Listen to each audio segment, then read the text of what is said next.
The stratospheric rise of emoji has been hitting the headlines in 2015.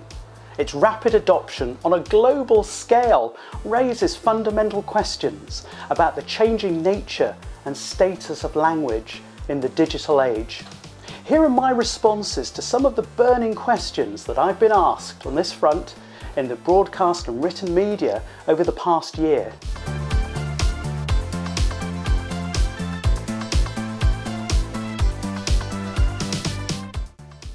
Oxford Dictionaries set tongues wagging, making headlines in the process by naming an emoji, the face with tears of joy emoji, its 2015 word of the year. The emoji beats stiff competition from more conventional words like ad blocker, refugee, and my personal favourite, lumbersexual, to the coveted title. But is an emoji actually a word? The commonplace definition of a word is a discrete, meaningful unit of written or spoken language. But setting aside our educated prejudice, words come in all shapes and forms. In spoken language, despite protests from the grammar police, expressions like gonna, the condensed form of going to, and know what I mean, reduced from know what I mean, are word-like. We adjust our prosody, including tempo and pauses, so that they behave as single units. Yes, as bona fide words.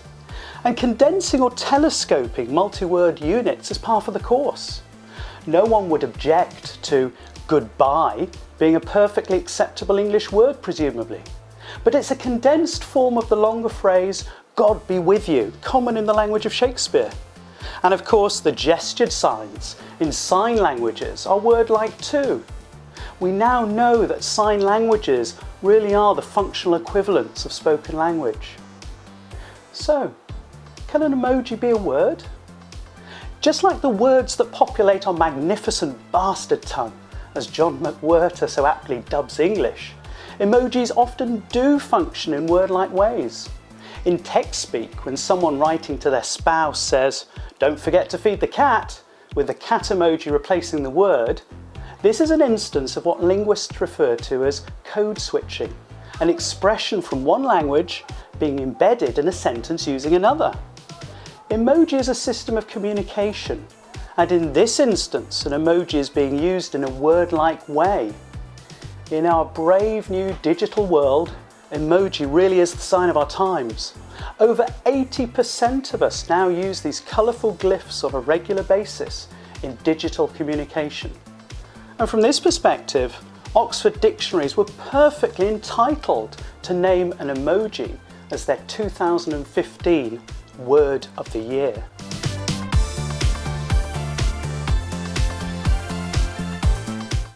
Most of us, most of the time, blithely assume that in our daily social spoken encounters, we derive meaning from the language others use when we gossip with friends, conduct business meetings, chat over a drink after work, or even discuss the household chores or finances with family members. But one well-informed estimate reveals that a staggering 65 to 70% of social meaning comes from non-verbal cues. This includes paralinguistic cues, the undulating rise and fall of our intonational pitch contours when we speak. For instance, I can say, with falling pitch, "I love you." And this is a declaration of undying love. But with rising pitch, "I love you?" This becomes a derisive counterblast that can be an ironic put-down, which is probably best not said to your dearest if you wish to actually keep them as your nearest. The other kind of cue is body language, including gestures and facial expressions. On one estimate, humans can produce and recognise up to 250,000 distinct facial expressions. From this perspective, the suite of yellow emoji facial expressions with smiles, frowns and tears is apt indeed. Language, words and grammar provides much of the content of our spoken message. But emotional expression, our personality, our own unique voice comes from the non-verbal cues. And these cues nuance, complement and even change the meanings of the words. And they're essential for enabling empathy and inducing emotional resonance in our addressee, which is what oils effective communication. Without this range of non-verbal cues, spoken interaction is impoverished, to say the least.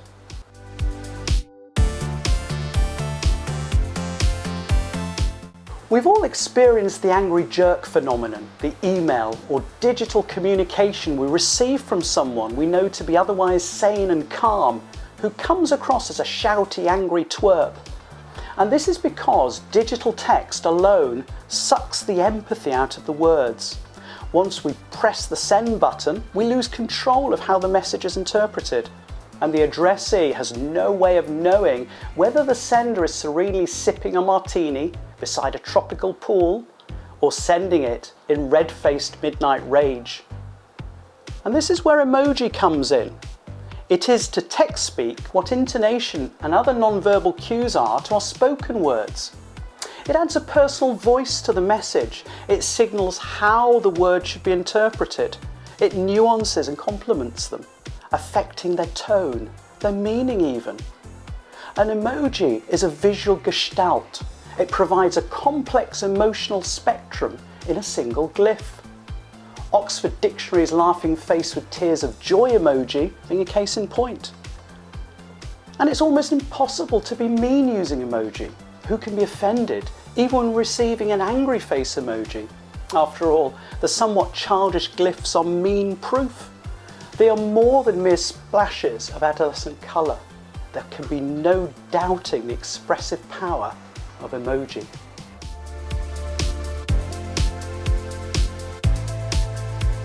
The communicative value of language comes from its ability to affect the mental states, thoughts, wishes, feelings, and even behaviour of others. And it can even change states of affairs in the world, as when, for example, a member of the clergy pronounces a couple husband and wife. Even mundane examples like "shut the door on your way out, please," show how we use language to influence the behaviour of others. But emoji also has this same interactive, interpersonal power as language to get stuff done.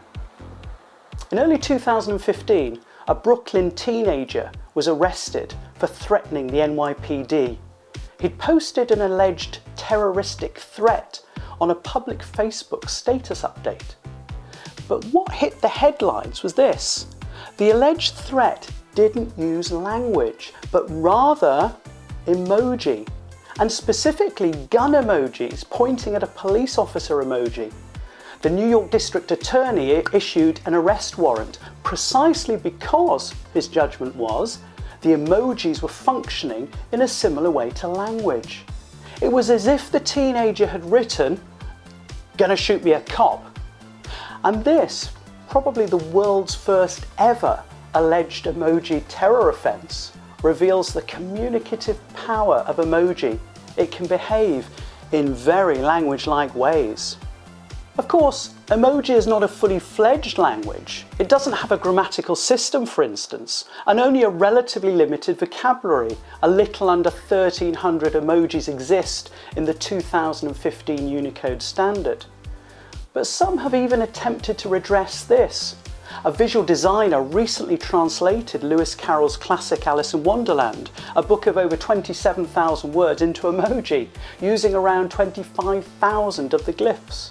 And in so doing, he developed a rudimentary grammatical system using emojis as grammatical markers. But for many, this may be a step too far. An emoji, for most of us, is primarily used to support rather than replace the meanings of English words. But give it time. The only thing we can be sure of is that emoji, and the digital revolution that it's part of, is changing the nature of the way we communicate, and in the process, what we might think of as language.